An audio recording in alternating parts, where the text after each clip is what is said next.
Ungjilli sipas Lukës, kapitulli 15 nga fillimi.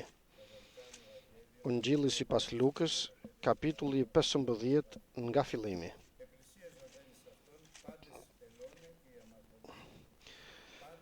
Pastaj të gjithë argambledhësit dhe mëkatarët i afroheshin për ta dëgjuar. Dhe farisejt dhe skribët murmuritnin duke thënë, ky i pranon mëkatarët dhe ha bashk me ta. Atëherë ai u tha, këtë shëmbëltyrë, cili prej jush, ose shkojmë tek paragrafi i 11, tek shëmbëltyra e 3. Tha akoma, një njeri kishte 2 bij.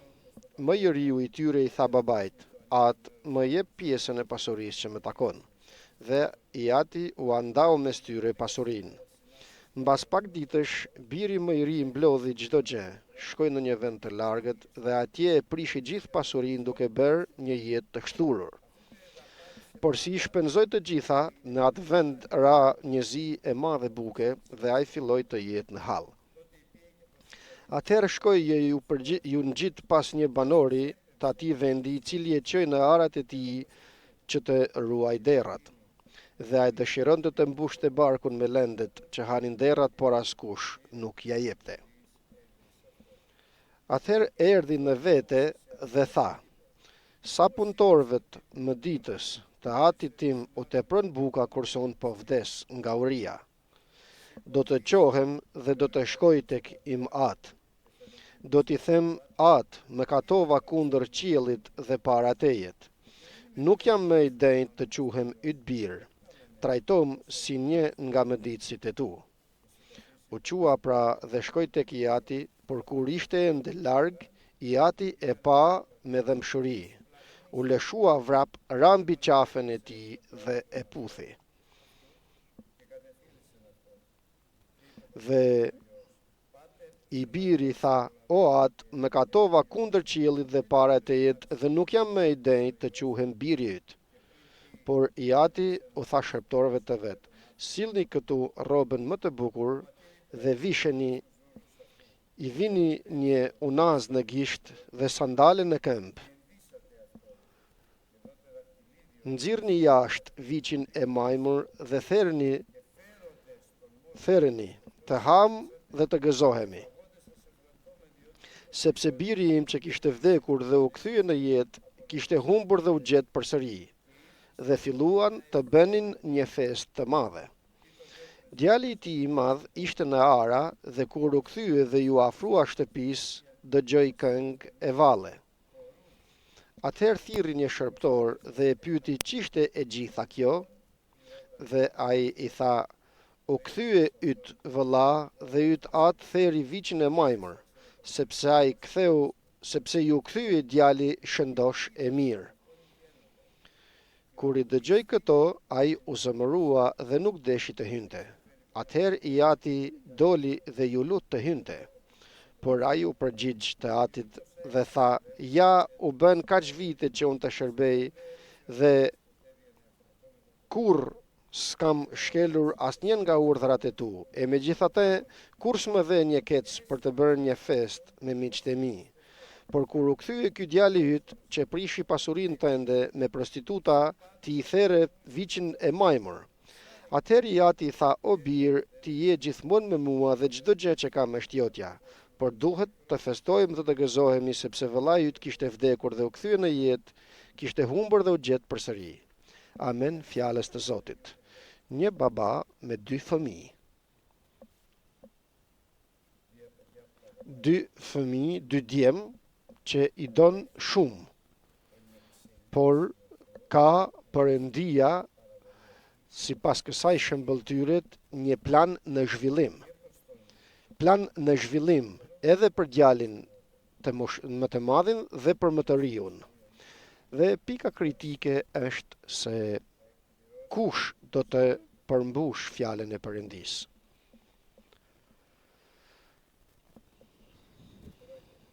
Këtu është pika kritike.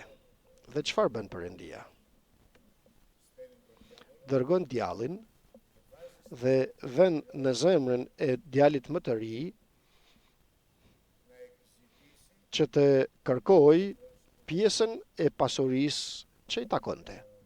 Dhe përsëris, çdo gëzim të mendoni, të jeni të gëzuar pra për çdo gjë kur të bini në studime të ndryshme. Kërkoj pjesën e pasurisë që të shkojë në një vend të largët dhe të kalojë mirë. Këtë nuk ja vuri Zoti në zemër. Dhe as ai mund të mendonte se i bekuar dhe i lumtur sikur ishte në praninë e shtëpisë të tij, në praninë e shtëpisë të atit të tij, por diçka u bë në zemrën e tij nga djalli dhe nga Satani. Përse? Që të krijohet në zhvillim plani i Perëndis për djalin më të madh dhe për më të riun. Por do të thoja edhe për baban akoma, le që babai këtu është Perëndia. Por ja që janë 3 persona. Babai, djali më i ri dhe djali më i madh në moshë. Djali i parë dhe i dyti, si ta themi. 3 persona. Dhe babai që nuk i prish kurrë qefin fëmijëve të tij, dëgjoni, që nuk ka prish hadrin asnjëherë fëmijëve të tij, sepse është baba. Dhe sa rëndësishme është të mësojmë edhe ne të dashur vëllezër dhe motra si baba, si nën, si vëlla ndaj vëllait, të mos prishin kurrë qefin askujt për çfarëdo gjë që na kërkon. Tek ai që të kërkon, jepi, thot Zoti. Dhe me atë mas që gjikon, me atë mas do të gjikohesh. O Zot Perëndi, mos prish kurrë qefin, vëlla dhe motër. Vishuni me përulësinë, duke ju nënshtruar njëri tjetrit, kështu thot fjala e Perëndis.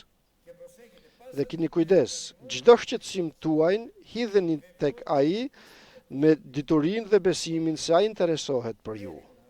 Shqetësim, ti jap apo mos ti jap? Tani djalli ka nxitur zemrën e më të riut, djalit më të ri që të shkojë në një vend të largët. Vetëm djalli mund ta bëjë këtë.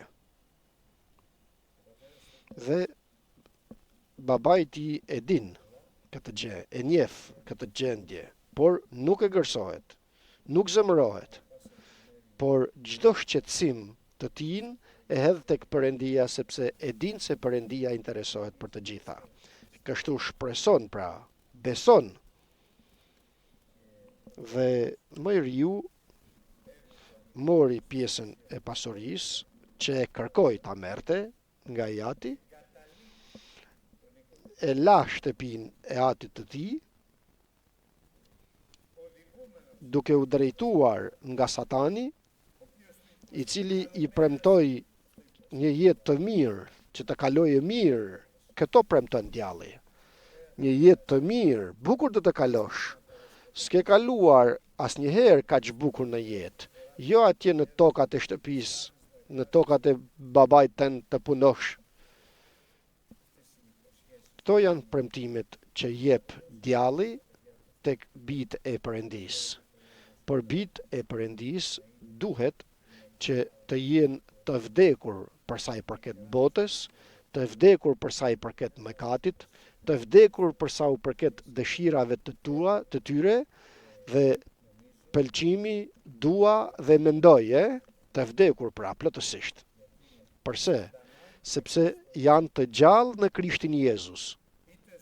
Qofsha i vdekur, qoft i gjallë, i Zotit jam. Sa mësim i bukur ky. Dhe ikën i gëzuar, shkon në një vend të largët, thot shkrimi, dhe aty vazhdoi të bëjë një jetë të shthurur, duke prishur pasurinë që kishte marrë me vete. Me dëfrime, me kurvërime, të gjitha premtimet e botës dhe me të gjitha premtimet e djallit. Por kjo ka një fund, dhe fundi është vdekja. Dhe vdekja edhe për këtë jetë, por më e keqja është dhe vdekja për në përjetësi. Por Perëndia e zgjodhi në këtë shëmbëltyr që të kuptojmë edhe ne se çfarë duhet të bëjmë kur mashtruesi që mashtron gjithë faqen e dheut të mashtroj ashtu sikur se mundohet të mashtroj edhe të zgjedhurit dhe të mashtroj ty dhe mua. Nuk është që të na mashtroj të shkojmë në vend të largët, por në çfarëdo gjejet që është kundër fjalës të Zotit. Mashtruesi që mashtron gjithë faqen e dheut dhe ka mënyrat. Ose do të fryj, të thot, a je gangsteri, je më i miri, je më i forti. Ka mënyrat të ndryshme që të mashtroj gjithë faqen e dheut. Perëndia të na ruaj. Ki kujdes, çfarë dëgjon? Kujdes, si e dëgjon atë që dëgjon? Shif, çfarë shef? Kujdes. Kujdes ku shkon? Kujdes, kush e drejton jetën tënde? Kush udhëzon hapat e tu? Ruaje zemrën tënde me çdo mënyrë, ruaje, sepse zemra të gjithëve të ne tradhare dhe pa besë është. Në zemrën shënon me shigjetat e tij djalli, shigjetat e zjarta, të mashtroj qoftë e mundur edhe të zgjedhurit. Pa tjetër kjo nuk është një gjë që ka ndodhur me të vërtet, por është një shembëltyr që është për mësimin ton. Dhe me të vërtet vjen fillimi i fundit të çështjes që të arrijë në fundin e pritur fjala e Perëndisë. Dhe thot shkrimi: pasi i shpenzoi të gjitha duke bërë jetë të shturur, u bë zi e madhe buke në atë vend ku kishte vajtur ky riu, dhe ky vazhdoi të jetë në hall, shumë në hall. Atëherë shkoi, thot, dhe u ngjit një banori të atij vendi, ku s'bënte tjetër punë përveç se të kulloste derrat.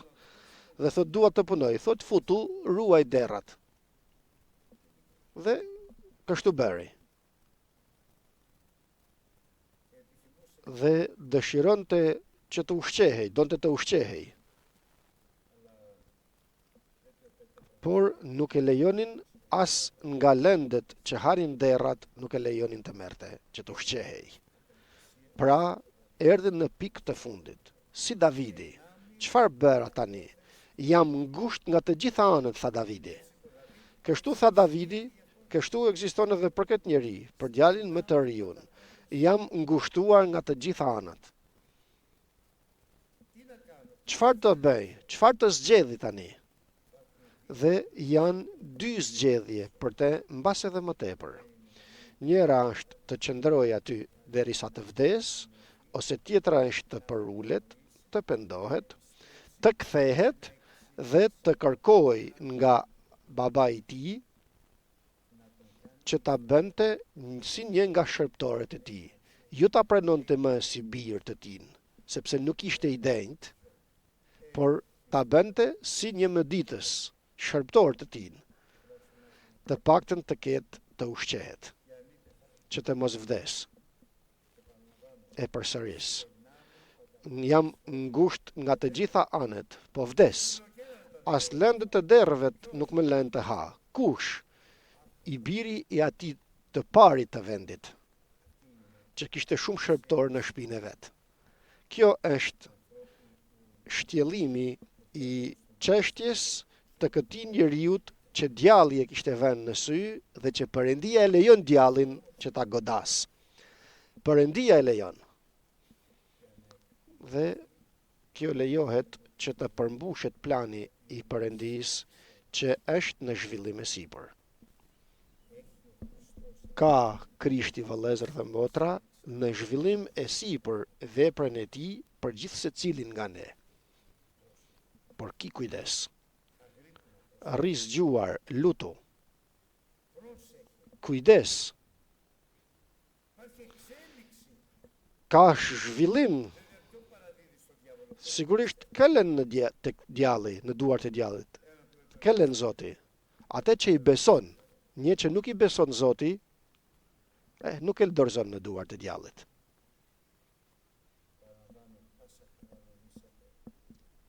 E përsëris, mendoni se shikojeni si gëzim për çdo tundim në të cilin bini, duke ditur se vështirësia sjell durimin, durimi duhet të ketë vepër të përsosur, pra pendes, përulje dhe kthim. Kjo është vepra. Pendesa, përulja dhe kthimi. Dhe atëherë do të jeni të përsosur dhe të plot, sikur Davidi dhe Ornahu, sikur se djali më i ri, të përsosur dhe të plot. Ma është e mundur që më i riu të bëhej i përsosur? Për këtë arsye e zgjodhi Perëndia, që të bëhet i përsosur dhe i përkryer pas një tëmet. Po sa të bukura janë planet e Perëndisë, të dashur vëllezër dhe motra.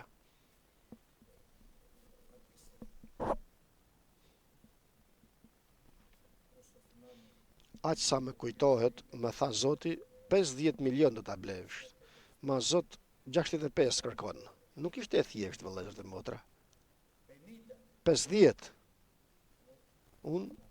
Amin thashë Zot. Stathit 50 i thash. Ma më thot Stathi 65 kërkon. Çfarë thua 50? 50 i them unë. Por përse e bëri Perëndia?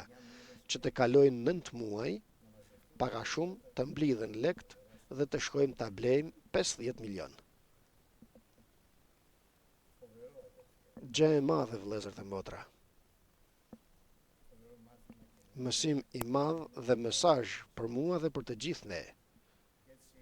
Dhe kështu, kur arriti tani në fund të çështjes, ashtu sikur se Davidi tha se jam ngushtë nga të gjitha anët, vazhdoi dhe tha do të kthehem tek Ati im dhe do të them o At me katova për para qiellit dhe për para tejet, së pari.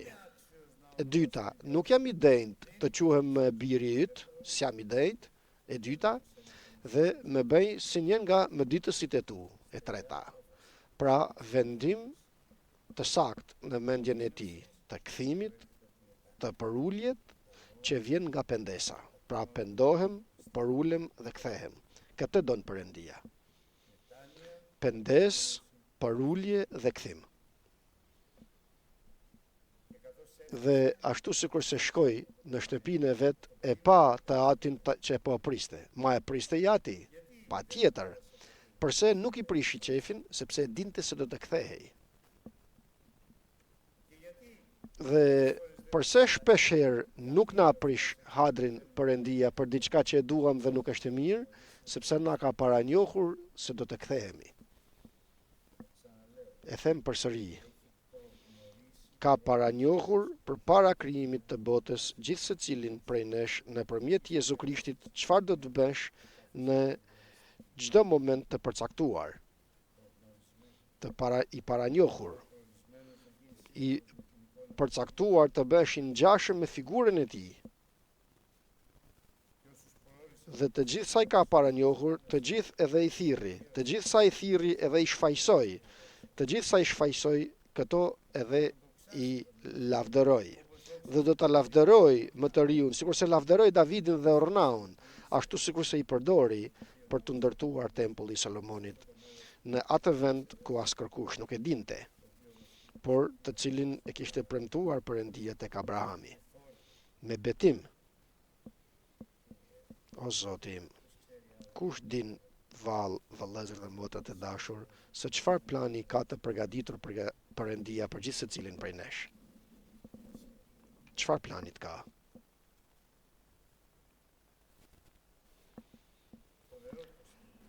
I madh plani i Perëndis. Plane të mira ka Perëndia. Çfarë planit ka Perëndia për mua? Nuk them se çfarë planit ka Perëndia për ty.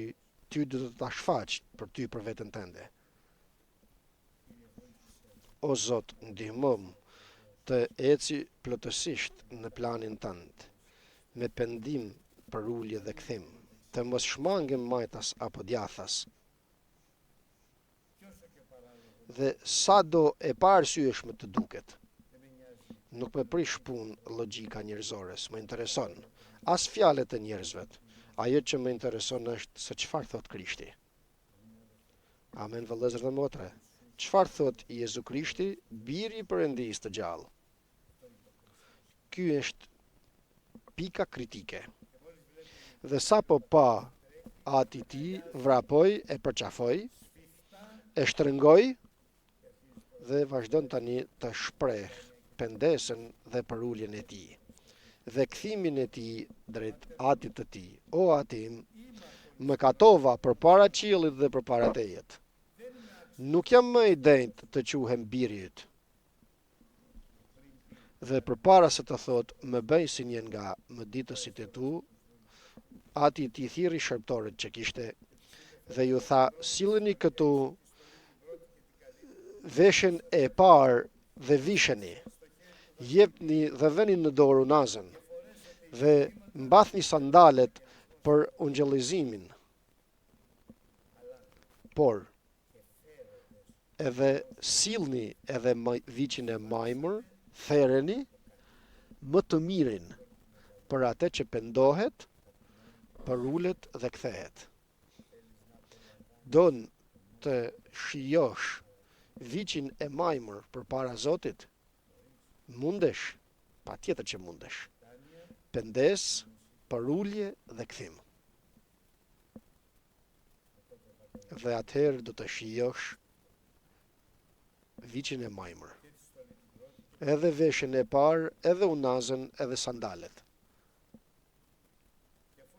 Dhe pasi tha therrni viçin e majmur, sepse duhet të ham, të gëzohemi dhe të lavdërojmë Perëndin, sepse djali më i ri i vdekur që dhe erdhi në jetë, i humbur dhe u gjet.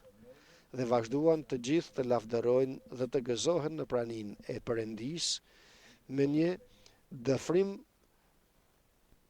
trefish, thojnë njerëzit. E din çfarë do të thotë se u kthye.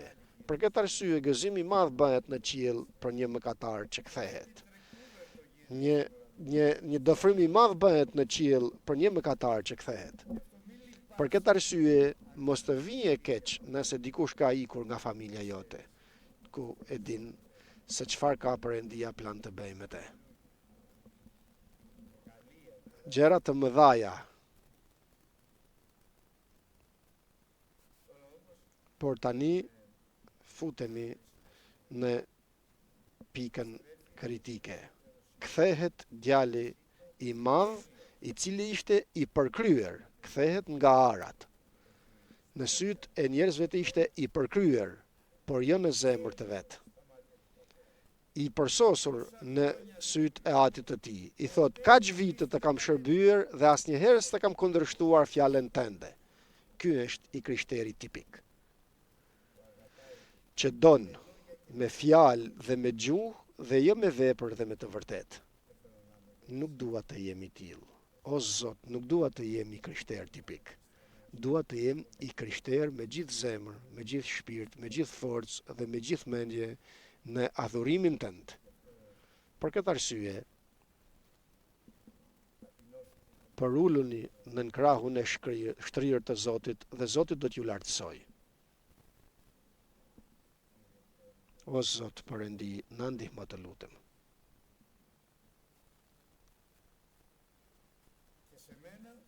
Dhe për mua asnjë dhi asnjë kec nuk there që të dëfrohem me shokët dhe me miqtë e mi. Për ky djali yt i riu që shpenzoi pasurinë tënde duke bërë jetë të shturur, o kthye dhe për te there viçin e majmur. Dhe kështu nuk donte të hynte në shtëpinë e atit të tij të gëzohet me gëzimin e të gjithëvet, me gëzimin e qiellit. Po, sa e të mërshme është që të përçmosh vëllain tënd.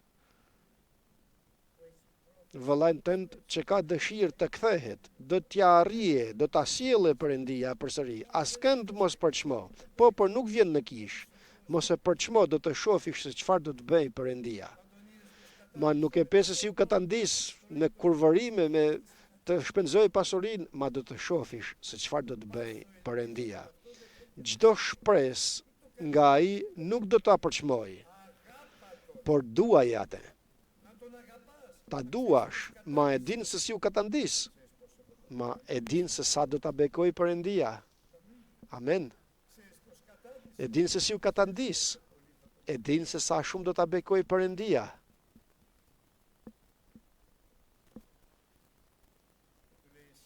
Dhe i thot, ti o biri im, gjithmonë je me mua.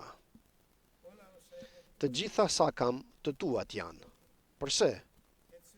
Sepse je biri im, biri i Perëndis, trashëgimtari i Perëndis, bashkëtrashëgimtari i Jezu Krishtit. Ky je. Por problemi është se çfarë biri i Perëndis jam, dhe nëse jam trashëgimtar i Perëndis dhe bashkëtrashëgimtar i Jezu Krishtit. Zdia kuptuat, vëllezër dhe motra, sa serioze është kjo. Ky mesazh që na jep sot Zoti, nëpërmjet kësaj shëmbëltyre të djalit plankprishës, djali më i madh dhe djali më i ri.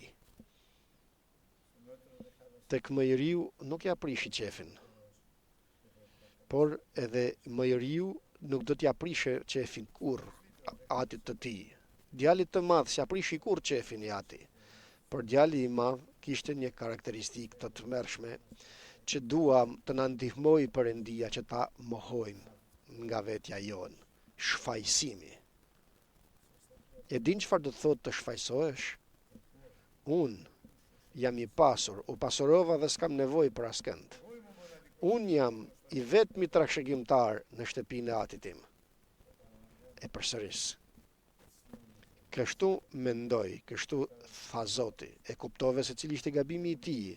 Mendoj se ai është i vetmi trashëgimtar në shtëpinë e atit të tij.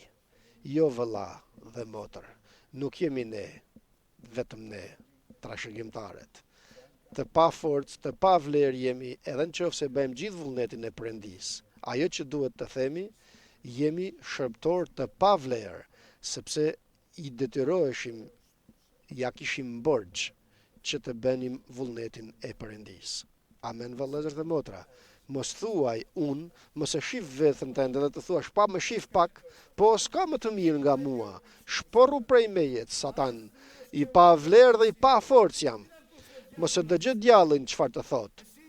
Ti je më i miri, i vetmi, i veçanti, i përsosuri. Shporru prej meje, Satan. Unë jam i pa vlerë, shërbëtor kot jam. Sepse nëse bëj diçka, e bëj se ja kam borxh, se më ka mëshiruar Zoti. Dhe dua të vazhdoj të më mëshiroj. Dhe rezultati, kur nuk hyri në shtëpinë e atit të tij. Kur nuk mundi të hynte në gëzimin e shtëpisë të atit të tij, në gëzimin e qiellit, por mbeti me atë peshën e shfaqësimit në veten e vet, të ankimit, një peshë e paqueshme. Më bëri të pa drejt ati. Po sa të mërshme është. Sa peshë rëndë është kjo. Më bëri të pa drejt baba im.